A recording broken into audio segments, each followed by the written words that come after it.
Timóteo, capítulo de número 2. Todos acharam? Eu vou ler, os irmãos acompanhem suas Bíblias.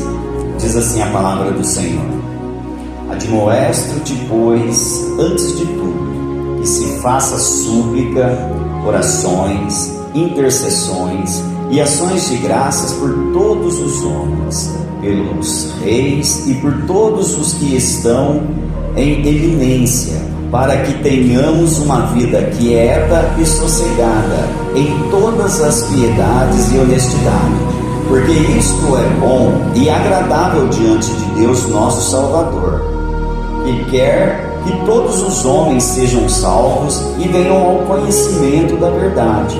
Porque há um só Deus, um só mediador entre Deus e os homens, Jesus Cristo, homem, o qual se deu a si mesmo em preço de redenção por todos, para servir de testemunha ao seu tempo, para o que foi constituído pregador e apóstolo. Digo a verdade em Cristo e não minto, e doutor dos gentios na fé e na verdade. Quero, pois, que os homens orem em todo lugar, levantando mãos santas, sem ira e nem contendas. Amém? E aqui Paulo está levando Timóteo a entender que é necessário a oração em primeiro lugar na nossa vida. Então a igreja, ela precisa entender a importância da oração, e você também precisa entender isso daí, o quanto é importante, porque a oração ela tem que ser primazia na tua vida, tá? Como Paulo vem dizendo aí no versículo de número 1, admoesto-te, pois, antes de tudo. Antes de tudo, qualquer decisão que você for tomar, qualquer coisa que você for fazer, não faça nada sem antes orar. Não se deve começar um culto sem oração. Nós estamos aqui para prestar a Deus um culto. Nós não estamos aqui para sermos abençoados, não estamos aqui para receber dádivas de Deus, não. Nós estamos aqui para celebrar a Deus por aquilo que Ele é, por aquilo que Ele faz, por aquilo que Ele dá a nós. Esse é um momento de gratidão a Deus, e esse momento tem que começar com oração. Os irmãos precisam entender, a importância deste momento. Eu vou na igreja, ou eu vou no culto hoje para receber uma bênção de Deus. A bênção você vai receber lá na tua casa, você vai receber lá no teu trabalho, você vai receber andando na rua, em qualquer lugar que você estiver, você vai receber bênção de Deus. Mas aqui é um lugar para prestarmos a Deus um culto de ações de graça, sermos gratos a Deus por tudo aquilo que Ele faz no nosso dia a dia. Essa tem que ser a nossa mentalidade. E para você se achegar a Deus, tem que ser com oração. Antes de tudo na tua vida, ore. Ore. Está precisando tomar uma decisão? Ore primeiro. Está precisando falar com alguém? Ore primeiro. Tire um tempinho para isso. Faça oração. Antes de tudo, nós não podemos viver sem oração. É lamentável ver como a oração perdeu a importância na vida de muitos crentes. Isso é lamentável. E quando a pessoa deixa de orar, pode ter certeza que a vida espiritual dela vai de mal a pior. Não tem ministério sem oração, não tem. Não tem. Aquele que quer ter um ministério na casa de Deus, a primeira coisa que ele tem que fazer é se colocar em oração. Aquele que quer fazer alguma coisa para Deus, a primeira coisa que ele tem que fazer é se colocar em oração. Caso contrário, não tem ministério. Olha só, antes de tudo, então nós precisamos entender essa verdade. Antes de tudo, quer ter um ministério? antes do ministério. Olha, seja um homem ou uma mulher de oração. A igreja primitiva, a oração era importante quanto ao ministério da palavra. Lembra dos apóstolos? Eles estavam servindo a mesa ali, levando cesta básica para as viúvas, visitando as viúvas. Aí eles chegaram a um comum acordo. Opa, peraí, está errado esse negócio. Nós estamos fazendo esse serviço aí e nós não estamos dedicando tempo à palavra e à oração. Está errado. Então vamos levantar 7 homens cheios do Espírito Santo para fazer esse trabalho, e nós vamos dedicar a oração e a palavra. Então a oração é tão importante quanto o ministério da palavra, irmãos. Eu gosto de ir na igreja porque eu gosto de ouvir a palavra. Mas peraí, você gosta de orar também? A oração é tão importante quanto a palavra.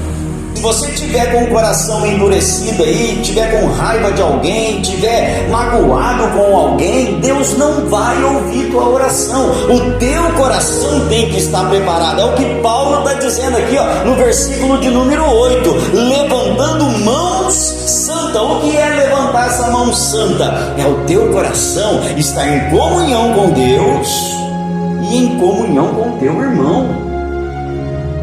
Mãos santas, coração limpo, é justamente isso. Você não pode ter ira, não pode ter mágoa, você não pode ter revolta no teu coração, você não pode ter intrigas com as pessoas. Caso contrário, Deus não ouve, irmãos. Por que Deus não ouve minha oração? Como é que está teu coração? Irmãos, o papel nosso como crente, para Deus nos ouvir e responder a nossa oração, nós precisamos suplicar pela vida das pessoas. Nós precisamos orar, interceder uns pelos outros, irmãos. Porque você pode estar bem espiritualmente, mas às vezes o irmãozinho do teu lado aí pode estar mal espiritualmente, precisando ali de uma intercessão, precisando de um socorro, de uma oração, de uma palavra de ânimo para colocar ele em pé. E aí às vezes a gente sente assim: lembra do fariseu e o publicano? Jesus citou esse exemplo para os discípulos.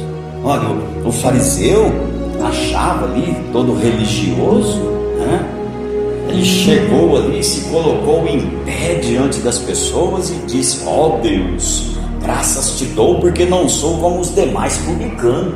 E o publicano ali do lado dele.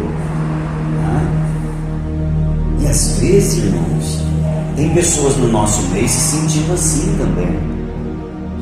Acha que é espiritual, acha que é bom, que não tem pecado nenhum e todo mundo está errado para ele, para ela, todo mundo está fazendo a coisa errada, ninguém é como ele ou ela é. Irmãos, essa pessoa está mais longe de Deus do que aquele que está no pecado.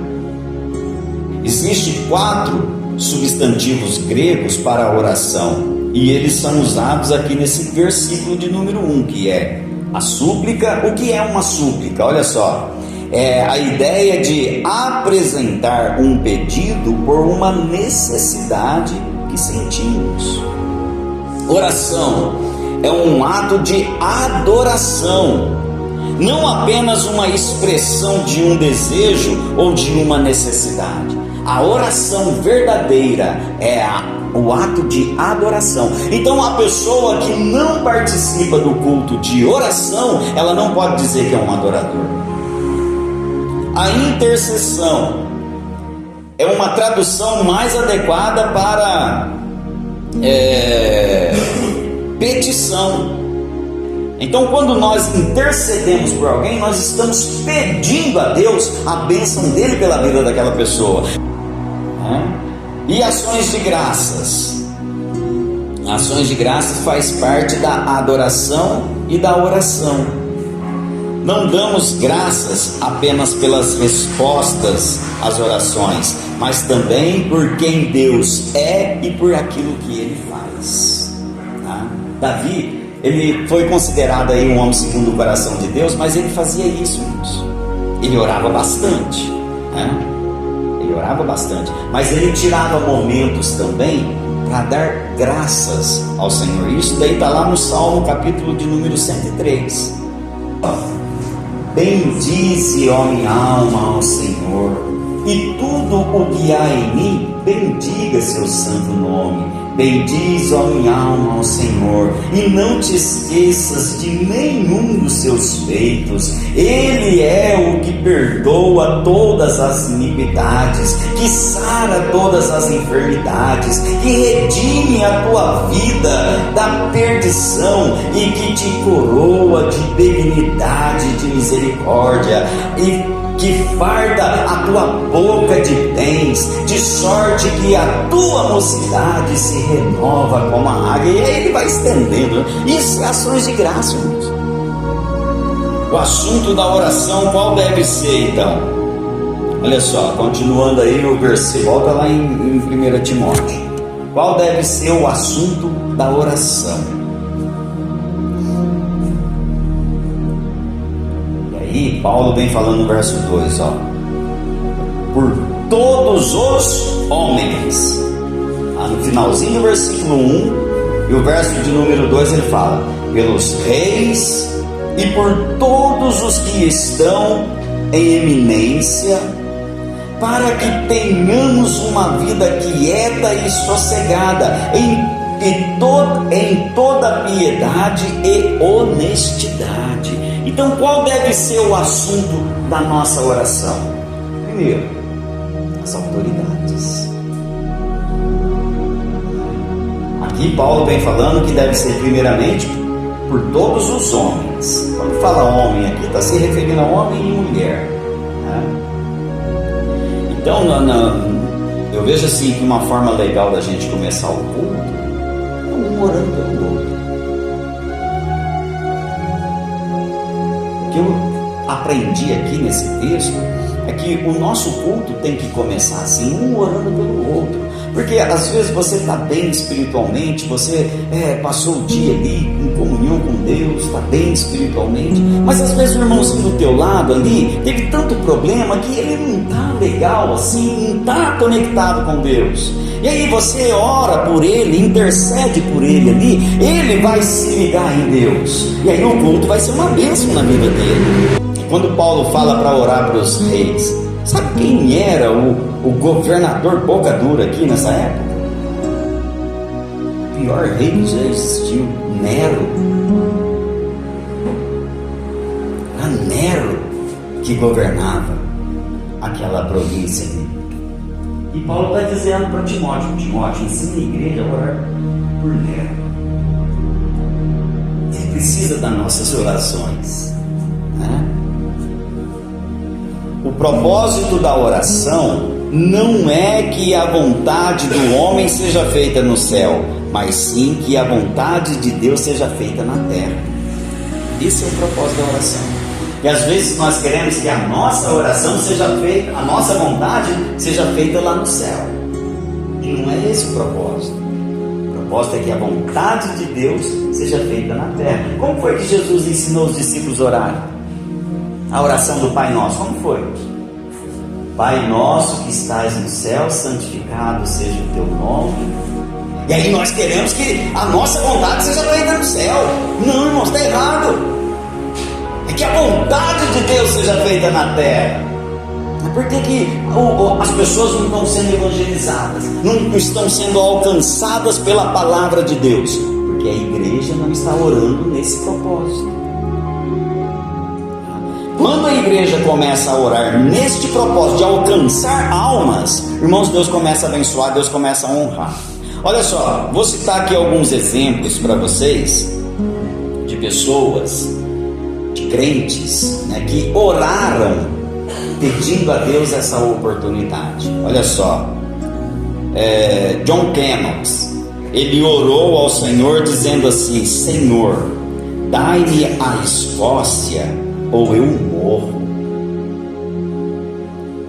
Brian Hyder orou também, um missionário da Índia. Ele suplicou a Deus dizendo assim: ó Deus, dai-me almas, ou eu morro. E Teofielde, ele lutava com Deus e dizia a Deus assim, ó: se não queres me dar almas, então retire a mim. John Bayer, ele declarou assim, ó: na pregação não podia conter-me sem ver o fruto do meu trabalho. Ou seja, ele, na pregação dele, pelo menos uma alma tinha que se converter ao Senhor, senão era tudo perdido aquele trabalho dele.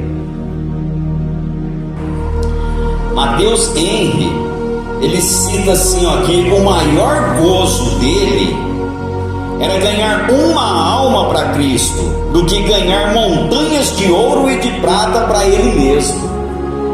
Henrique Martin, ele ajoelhou lá na praia da Índia, um missionário, né, ajoelhou lá na praia da Índia e ele orou dessa forma: aqui quero ser inteiramente gasto por Deus. E ele ainda dizia mais assim, ó: que eu seja uma chama de fogo no serviço divino. E ele ainda fez assim, ainda falou assim, ó: parece que eu posso orar sempre, sem nunca cansar. Quão doce é andar com Jesus e morrer por ele. John Mackenzie, ele ajoelhou à beira de um lago e ele disse assim, ó Senhor, manda-me para lugares mais escuros da terra. Um missionário, irmãos, ajoelhou à beira de um lago e orou a Deus falando: Senhor, me manda para os lugares mais escuros da terra. Hoje tem pessoas querendo ser missionário onde? Dentro da igreja. Isso não é missionário, isso não é missão, irmãos. A missão é você sair lá fora, é você enfrentar o alto mar e pescar almas. David Brainerd, ele fala assim, ó: eis-me aqui, Senhor, envia-me a mim, envia-me até aos confins da terra, envia-me aos selvagens habitantes da selva, envia-me para longe de todo conforto terrestre, envia-me mesmo para a morte, se for para o teu serviço e para o progresso do teu reino.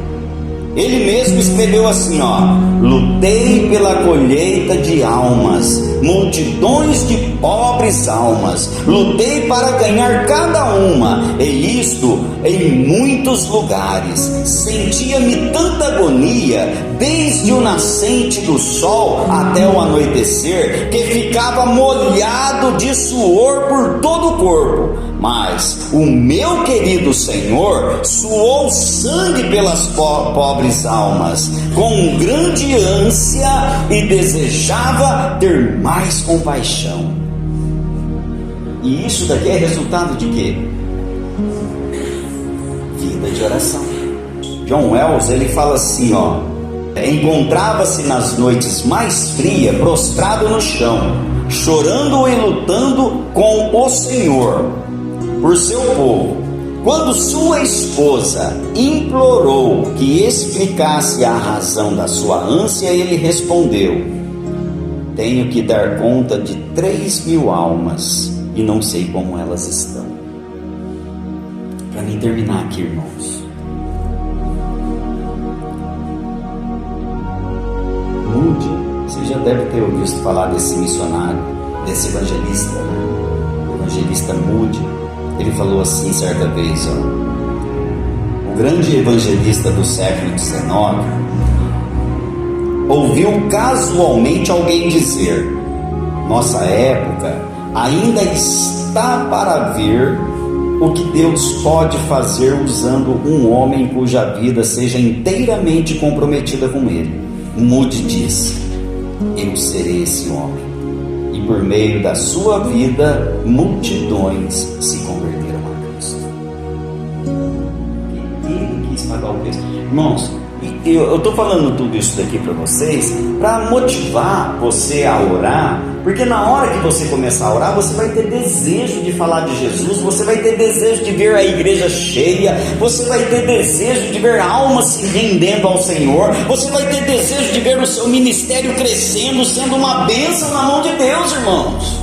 Mas enquanto a igreja não aprender que tem que orar, a igreja vai só regredindo, a vida espiritual da pessoa vai só definhando.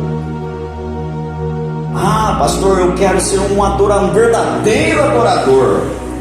Sabe o que é um verdadeiro adorador, irmãos? É aquele que demonstra a adoração a Deus pelo seu meio de vida. A verdadeira adoração está na maneira que nós vivemos, não aquilo que nós fazemos aqui. A verdadeira adoração está no teu comportamento, no teu jeito de ser com as pessoas, no teu jeito de viver. Esse é o verdadeiro adorador, a verdadeira adoração. Porque não adianta nada você vir aqui, se mostrar bem, cantar bem, tocar bem, pregar bem, orar bem, se lá fora você dá um mau testemunho. Mas enquanto as pessoas estiverem afastadas de uma vida de oração, irmãos, não tem nada de Deus nela. Amém? Curva sua cabeça, feche os seus olhos.